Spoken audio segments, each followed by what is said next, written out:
Hey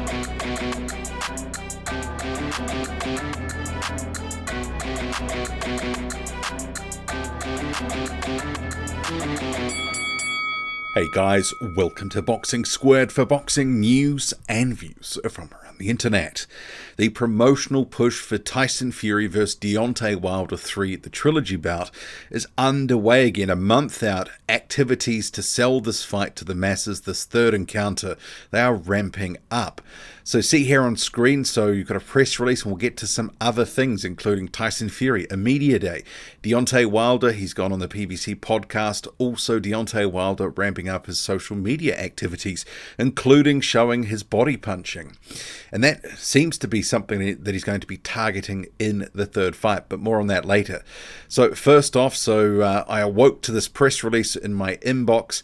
A couple of quotes here, so this sort of caps off some of the various activities. But you have Tyson Fury, who had a media day saying, "I'm going to knock Deontay Wilder spark out, and it's going to be even quicker than our last fight." Wilder himself saying, "Hopefully Fury is confident enough to go through with this fight, because I'm going to be a reinvented Deontay Wilder on October 9. As you can see above here in the press release, it is going to be October 9 in Las Vegas, T-Mobile Arena, pay-per-view on ESPN Plus and also Fox Sports pay-per-view. So there is a couple of other bits and pieces here within the press release. If he couldn't beat me after 3 years out of the ring and 10 stone weight loss, he's never beating me. None of them will. They're just hyped up bums. All of them, Wilder, Joshua, Usyk, they're all bums compared to me. They are no good. Well, if that's the case, then can we give Tyson Fury any credit for beating Deontay Wilder in the rematch? You've got to sometimes ask if these boxers kind of torpedo some of their own credibility with their statements, because surely he's going to claim all and want all the credit if he beats Wilder after the fight. Deontay Wilder, this training camp has rejuvenated me. It's refreshed me. The key to victory in this fight is having a violent mind, but approaching it with calmness. I have all the right people around me, and we're looking forward to October 9. I just hope Fury is ready to put on a show for the fans and make history once again. Fury himself, he's had a media day in the United Kingdom. Here are some photos of that. Here, I'll just quickly flick through a few different bits and pieces, comments that he's made in here that we'll get to, because he's got a hit list, as it were. Before this media day, he'd also had an interview with The Overlap, and was talking about Anthony Joshua, and sort of some of that's continued with Joshua and some other fighters. But see here, BT, they are going to be running the pay-per-view on October 9 for the UK broadcast. So obviously all in, invested here. This quote here from Frank Warren: Gypsy King announced that his Trilogy fight with Bronze Bomber on October 9 will be live on BT Sport box office. It had already been announced prior to that, but yeah, it is what it is. Tyson Fury in the media day saying that his hit list for 5 fights: Deontay Wilder, which is this Trilogy fight; Dillian White, Anthony Joshua rematch, and then Derek Chisora, a Trilogy fight as well. Remembering, Tyson Fury's already beaten Derek Chisora conclusively the second time around back in, 2015 or so. I mean, is there really any appetite for that at this point, especially after the nature of that second fight? I wouldn't have thought so, but over to him if he wants to make that fight. But I think there will be less interest than these other fights on the potential slate that he's named. But I just can't see him basically, because he sort of said he wants to see on the right-hand side here, October 2021, Deontay Wilder, December for Dillian White, March for Joshua, September for Joshua, the rematch, and then Derek Chisora late 2022. 5 fights in basically, 14 or 15 months? It's not happening, is it? It's dreamland sort of stuff. But what it does do, talking about Wilder, White, Joshua, and Chisora, all popular figures within the heavyweight division, it gets people talking about Fury. Also, the potential matchups with these other fighters gets the fans of those other fighters invested in talking about this sort of stuff as well. But let's face it, probably not realistic. I don't see Tyson Fury giving Dillian White a shot in December. If he wins, and if Joshua beats Usyk, they're probably going straight into an undisputed fight. I mean, if that doesn't happen, I think a lot of fans will be disappointed. I know a lot of fans also would like to see Fury and White, and I think that's an interesting fight. But I just don't think it's going to happen 3 months after fighting Deontay Wilder, and especially not if Undisputed is sort of on the table there. But, I mean, it's boxing. Stranger things have happened. But apparently Dillian White does not believe that it's going to happen. He says, I see Gypsy King 101 is back on the white lines again. Hashtag don't do drugs.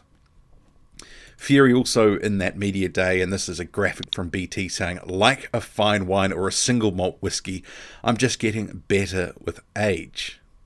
I'm not sure the banter's getting any better. I think the banter might have topped out at this point, but he's entertaining to a point, Tyson Fury, but I think we've seen and heard most of some of the lines all over a number of times now. But Deontay Wilder, for his side of the coin, so he's been on the PBC podcast. I'm a dangerous man at this point, so I've yet to go all the way through, so I'm probably going to do a separate video on that at some point in the next few days. But his trainer, Malik Scott, you can see here on, this is from Instagram, also posting bits and pieces. Wilder himself, very active, and this is a part of a 6-minute clip that he put up on social media. Is it going to play here? And it's interesting, one of the things that he seems to be targeting, especially for the rematch, is these body shots. But some of what he's doing with some of these body shots is rather interesting. This whole sort of, basically lunge down, half crouching, throw the shot and try to exit off to the side. Going to be interesting to see if he can sort of deploy some of that sort of stuff in a fight. But yeah, I mean, it is what it is. I mean, Deontay Wilder says he's got a violent mind. He's trying to reinvent himself, as he says, for the third fight. Let's face it, he had to do something because he took a beat down in that first fight.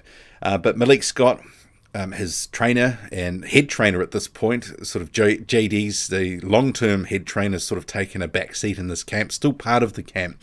But Deontay Wilder has been willing to take on advice from all accounts, from what Scott is saying, from what Wilder is saying, and he's ready to sort of implement some of what he's been doing. Whether, with a 6'9" guy and Tyson Fury in front of him, who's taller and longer, can box, also front foot, back foot, as a southpaw too. I mean, Deontay Wilder might be preparing for one version of Tyson Fury, but be presented with a different one on fight night. Fury's done different things in both the fights so far, so we could see some more variation in this trilogy. But there we go. The body shot seems to be something Deontay Wilder is going to invest in. Actually, I think it's a smart strategy. Whether he can land some of these sort of shots that he's intending to throw, and we can sort of see here in training, but the jab to the body certainly is something that would be good to see, because Deontay Wilder obviously has always been a bit of a headhunter, neglects the body, rarely throws the body shot, so if he can work some of those in, it's going to be an interesting sort of fight if he can actually have some success working to the body and actually working with other punches, not the right hand. So anyway, we'll get on to a couple other bits and pieces. Deontay Wilder in recent days has also treated us to clips of him working out in the water, in the sea. So, I mean, I know some people will say, what's the point of it? But yeah, it is what it is, his training methods. Maybe he was just relaxing, having a bit of a dip, and someone pulled out a camera and he thought, okay, well, I'll put on a show here. Also, Deontay Wilder smiling here out the window, saying good morning, then again, good night, hashtag bomb squad.